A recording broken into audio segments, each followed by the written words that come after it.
Bu içinde bulunduğumuz savaş, şimdi 32. ya da 33. gündeyiz. Bu aslında daha önce yaşadığımız 12 gün süren İsrail, ABD ve İran Savaşı'nın bir devamı niteliğinde. Hatta Amerikan politikalarının, ABD politikalarının, Orta Doğu politikalarının devamı niteliğinde. Bu şeyle başlamadı. Yani önce Suriye'de başladı. Sonra ardında Lübnan'da Hizbullah'ı vurdular. Ondan sonra da 12 günde İran'la savaştılar. Bu şimdi bir üst şeye çıkarak, bir üst düzeye çıkarak bu şeyi devam ediyor. Burada Amerika'nın şeyleri var. Bir kere farklı çıkarları var. Birincisi bölgede Orta Doğu'daki rekabet ettiği güçleri, başta Rusya ve Çin olmak üzere büyük güçleri bu bölgede Orta Doğu'da uzaklaştırmak istiyor. İkinci olarak İran gibi gene hegemonik bir rejim sahibi olan İran'a boyun eğdirmek istiyor. Bu savaş bunun için devam ediyor. Şimdi burada Amerika derin devletinin iki tane var. Önemli hesabı var. Yani birçok hesabı, birçok var ama iki tane büyük hesabı var. Birincisi İran petrolünü ele geçirmek. İran petrolünü ele geçirdikten sonra tabii petrol ve doğal gazı birlikte bu petrolü kullanarak dünya çapında rekabette başta Çin olmak üzere Çin'i ve Rusya'yı geriletmek ve dünyadaki pazarlara hakim olmak. Bu savaş şimdi bunun ikinci şeyini yaşıyoruz, ikinci aşamasını yaşıyoruz. Bundan sonra bir üçüncü aşamaya gelir mi gelmez mi? Yani bir ateşkes olur mu olmaz mı? Onu kesin söylemek mümkün değil. Bir ateşkes olabilir. Ama bu savaşın, Orta Doğu'da savaşın bittiği anlamına gelmez. Füzeler olmaz, başka şeyler olur, evet. Başka baskılar olur, rejim baskılarıyla devam eder. Bir de bu savaş giderek bütün dünyayı yapıyor, içine çekiyor. Yani Çin bu savaşın içinde, Rusya bu savaşın içinde, Avrupa Birliği bu savaşın içinde. Bir de tabii ki çok açık bir biçimde gördüğümüz gibi Körfez ülkeler, Arap ülkeleri bu savaşın en zengin, en rahat konumda olan ülkelerin bile saldırılardan savaşın içinde. Şimdi şöyle bir tahlil yapıldı, işte bu Arap ülkeleri istemiyor savaşı diye, ama şimdi geldiğimiz aşamada artık Arap ülkelerinin de savaşı istediğini, işte İran'ı yapmasını, ortada kaldırması ve bütün askeri gücünü yok etmesi için ABD'yi sıkıştırdıkları yönünde haberler geliyor. Bana da mantıklı geliyor. Çünkü İran bu bu savaşta da hafif yaralarla ya da ağır yaralarla kurtulursa Arap ülkeleri, Körfez ülkeleri için öldürücü olabilir. Şimdi bu var. İkincisi İran'ın durumu var. İran, yani savaşın gidişatı bize şunu gösterdi. İran'da insanlar açlıkta ölürken, açlık sınırında yaşarken İran neredeyse bütün ülkenin altını tünellerle örmüş ve bütün tünelleri de doldurmuş. Füzelerle doldurmuş. Yani İran'daki bütün petrol ve doğalgaz gelirini silahlanmaya ve silahlara harcamış ve bunu şimdi herkes işte iki hafta içinde İran'ın elindeki stokları biteceği ve İran'ın geri adım atacağını beklerken İran her gün yeni stoklarını açıyor ve Amerika'nın bölgedeki üslerini, İsrail'i ve Arap ülkelerini vurmaya devam ediyor. Bu arada Türkiye'de de birkaç tane füze saldırdı.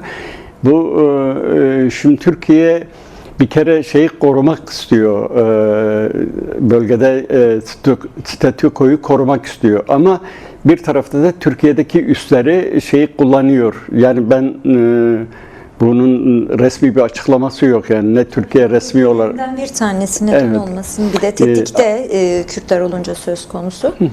Şeyleri kullanıyor bu üsleri. Onun için de karşılık olarak da İran'da füzeler geliyor. Peki. Şimdi bu şeylerin Kürtlerin durumuna geçerken gelirsek, Kürtler burada bence en doğru şeyi bir kere daha şey yaptılar, çizgiyi tespit ettiler ve burada yoğunlaştılar. Bu çizgi nedir? Üçüncü yol. Ne İran yönetimi darda diye Amerika ile İsrail ile işbirliği yaptılar. Ne de şeyi destek verdiler. İşte vatan toprakları elde gidiyor diye yönetime verdiler, destek verdiler.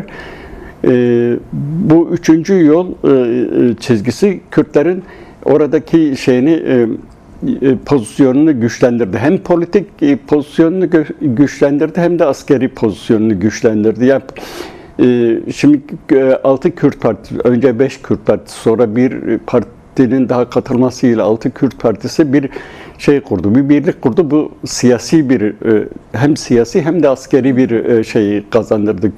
Kürtlere güç kazandırdı. Kürtler giderek bu savaş sürecinde Kürt halkının özellikle ön planda onu tutuyorlar. Kürt halkını korumayı ön planda tutuyorlar. Çünkü bu savaş öyle bir savaş ki çok büyük şeyler kullanılıyor. Çok büyük ve öldürücü silahlar kullanıyor. Çok fazla ülke, unsur, ulus, devletin bir hesabı da var aynı zamanda. Tabii Dört parçada olduğu için. bu hesap da var. İşte çok büyük bir de yani Evet. öyle çok biz Türkiye'de belki yeterince hissetmiyoruz ama çok büyük bir savaş yaşanıyor ve çok büyük şeyler kullanılıyor. Bence şu anda Kürtlerin İran'da, Rojalet Kürdistan'da izlediği çizgi doğru bir çizgidir ve onlara güç kazandırıyor. Güç kazandırmaya devam edecektir. Bu de başlamak istiyorum.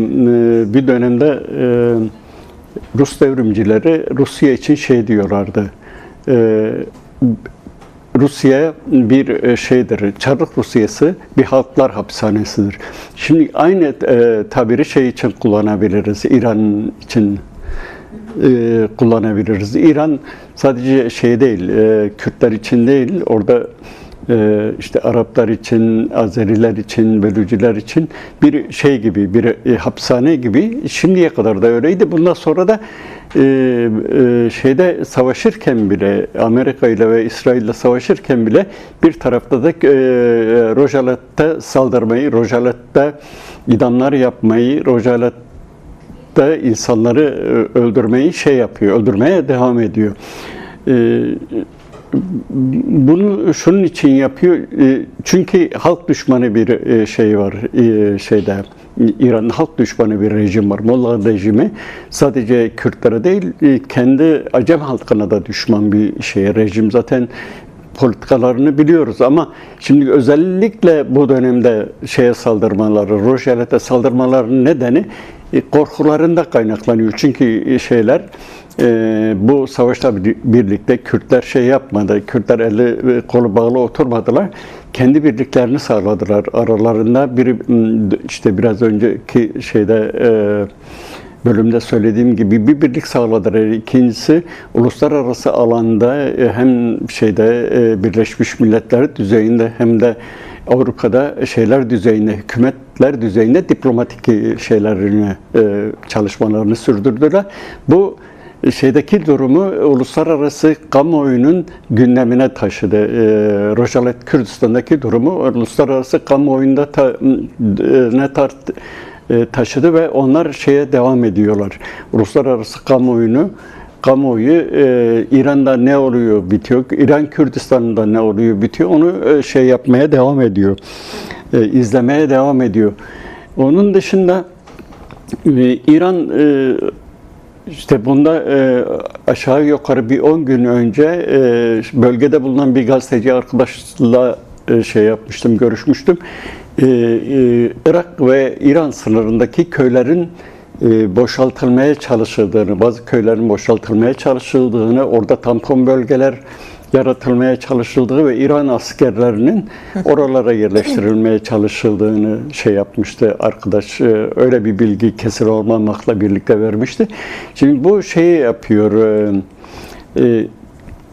İran'daki Kürtlerle diğer devletlerde yaşayan, işte Türkiye'de, Türkiye Kürdistan'da, Rojava'da ve Güney Kürdistan'da yaşayan Kürtler arasındaki ilişkiyi koparmaya şey yapıyor, çalışıyor. Bazı risklerden ya da işte orada bulunan Kürt yapılarının tırnak içerisinde kendilerini böleceği ya da bu savaş ortamından nemalanıp bir sistem kuracağına dair kaygıları olduğunu belirtiyor. Ancak orada hem dediğimiz gibi Rojhilatlı Kürt siyasi hareketi var. Rojhilat bölgesinde aynı zamanda başka bir askeri yapı var. Ancak bu yapıların hiçbiri bugüne kadar ne silahlanmaya dair ne de ABD'ye destek olacağına dair ya da İran'ı desteklediğine dair hiçbir açıklama yapmamışken hala bahsettiğiniz gibi askeri hareketlilik, Kürtlerin yoğun yaşadığı bölgelere dair bir konuşlanma durumu söz konusu. Buradaki kaygı nedir? Ortada böyle bir durum yokken bu temkinlik neden mesela? İşte bu şundan dolayı savaş sırasında ya da savaş içinde güçlerini kaybedersek Kürtlerin orada bir kazanım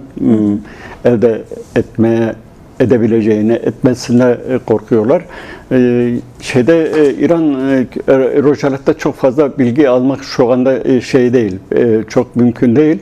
Ama parça parça edinilen bilgilerde halkın evlerinin boşaltıldığını, pastaların ya da devrim muhafızlarının kendi kışlalarında değil de Amerika ve İsrail'in saldırılarında çekindikleri için halkın evlerine, okullara, hastanelere yerleştikleri doğrultusunda şeyler geliyor.